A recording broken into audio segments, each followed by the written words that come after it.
والآن مع فريق دبي سريعة أمامية. غريغوري يحاول يسيطر بعد ذلك داخل منطقة الجزاء، ممكن تهيأ مرور، ولكن أيضا الكرة ما زالت خطيرة خطيرة خطيرة خطيرة، تقل خطورتها بعد ذلك وتضيع على فريق دبي فرصة تسجيل هدف أول في المباراة. أوليفيرا غريغوري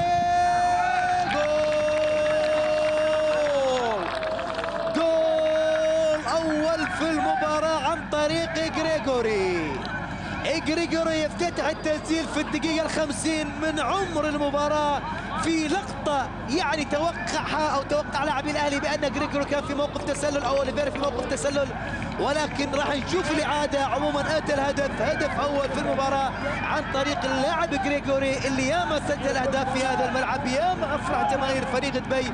شوف اللعبة وشوف لعبة الكعب الجميلة اللي كانت عن طريق اللاعب رامي يسلم بعد ذلك أوليفيرا لعبة عرضية، وغريغوري يحاول في أحمد عادل عبد المنعم الكرة في أيادي حارس أو في شباك مرمى الأهلي المصري.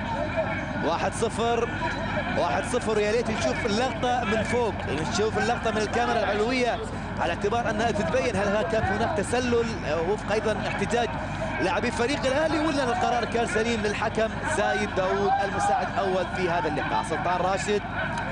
سلطان راشد في طريقه للنزول، حميد فاخر راح يغادر الملعب. سلطان راشد إذن